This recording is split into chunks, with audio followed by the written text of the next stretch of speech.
So when we put this out, we're seeking debt financing, right?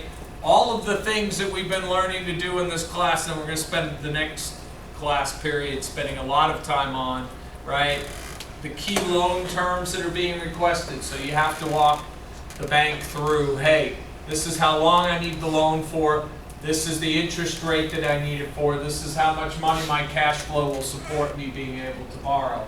All right, then you have to talk about your loan to cost, loan to value, and your debt service coverage ratio on this project. All right, so the next one you're going to have is your fact sheet.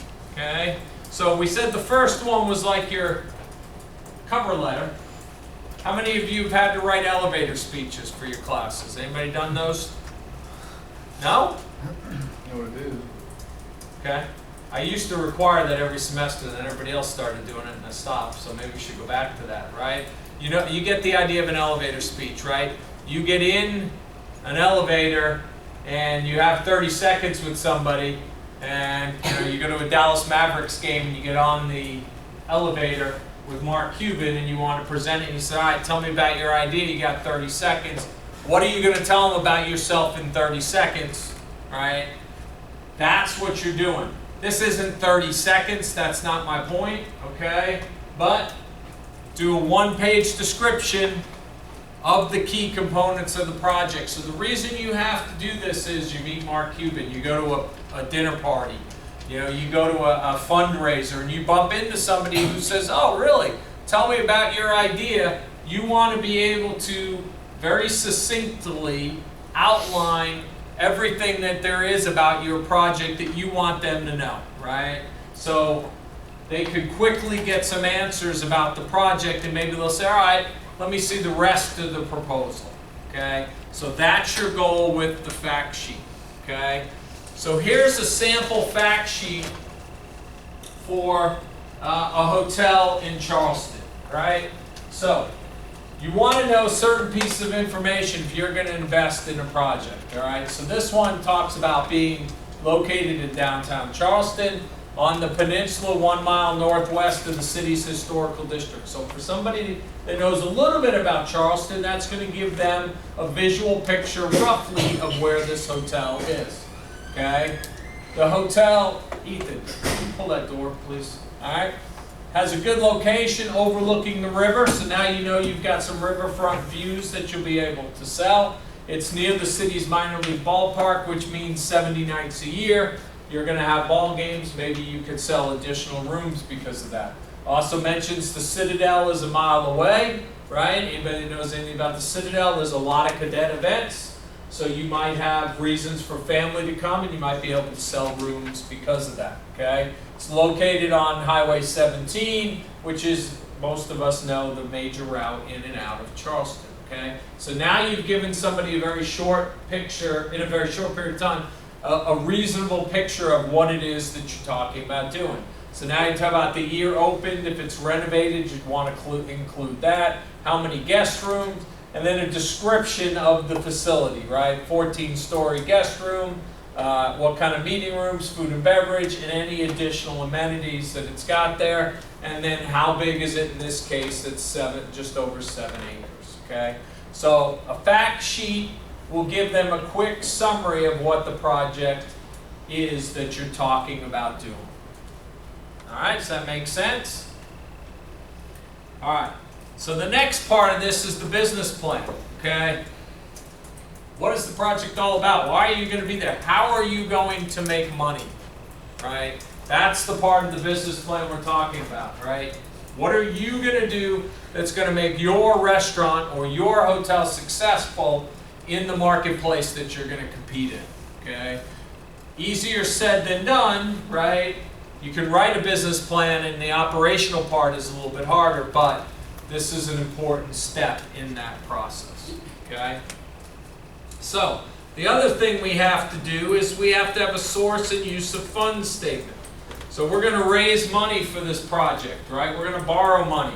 We have to be able to tell everybody that's involved in this project, when is the money coming in, where is it coming from, right? And who is it coming from? So if you're going to build out a hotel, the bank is going to give you a loan. You're going to start with your construction loan. How are you going to pay that construction loan while you're building out the project? That's going to come from your equity partner's investment, all right? So that means you need the equity investment up front so that you can pay that construction loan until the project is built out and the product and the hotel starts generating some revenue, all right? When do you expect to start spending different parts of the money? That needs to be laid out, as well as when do I expect that I'm going to be paying it back. You can't promise the equity partners you're going to get money back in a year if it's going to take 2 years to build your hotel, right? It could be a 5-year turnaround. You need to be able to lay that out for them based on what you have planned, okay? So this form here is, what do you guys flip that bottom? This is hard to see. That bottom light switch, I think, is the front one. Thank you. All right. So that should be a little better. Okay. So this lays out what you do with your money. All right. So a lot of things in here, but I just want to point out a few key ones. Right. So we're talking about how much does it cost per room to acquire this project. That's a very important number because that helps dictate what room rates you have to charge down the road. And has anybody signed up to take Dr. Smith's revenue management class after this one in the second 8 weeks? Nobody? Oh, Fabian. So you're going to cover that. He'll explain why that cost per room is important and helps dictate the average daily rate you're going to try and charge. Okay. So here we've got the purchase price of $13,500. Then we have to do third-party inspections. We have financing costs, right?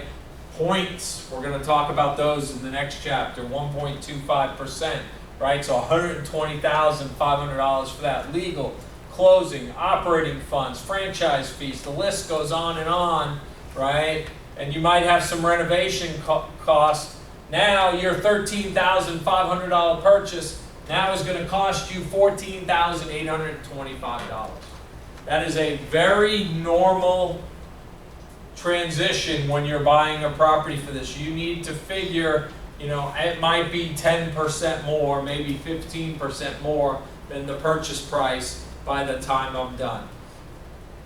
So the breakdown here is the mortgage is going to be 65%, so the bank has agreed to finance $9.6 million, and then the rest of it is $5.2 million almost in capitalization and equity that you have to raise in order to build this out. Okay? So that's a very basic form, but that it kind of gives you some background as to what you need. All right?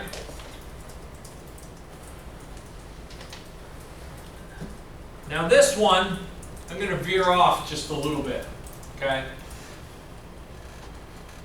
So when we do a project like this, right, when you think of Dubai, what do you guys think of? Luxury. Luxury, okay? In addition to oil, luxury, okay? Why? What do you think of there? Extremely conservative. The community is, but as far as tourism goes, what do you think of when you think of Dubai? Giant palaces, huge structures. Huge structures, that incredible looking hotel, right, with that big walkway across the top. The islands that they built, right, they called it the world. They built that big sand dune island right out in the bay, right? Okay? So, how did we know about that? Well, in many cases we knew about it years before it was built, right? Because the Prince of Dubai put out and had photos and renderings made of it, right? And he did preliminary architectural interior design plans to get your attention, right? Why does he do that? People excited. People excited. He wants people to come visit, okay? But when we do that here at the university, why are we doing it? For the most part, not the only reason. But what's the main reason? Who's going to pay for it? Taxpayers? We'd hope. Or investors. Who paid for the beautiful building next door? You. Students, yeah. All right. Whose name is on the building next door? Darla Moore. How much did she contribute? A lot. 65. More than at. A little less, a little more than half of the total project, okay? So, I want to show you guys something. Give me a second here. Bonnie, stop that for a second.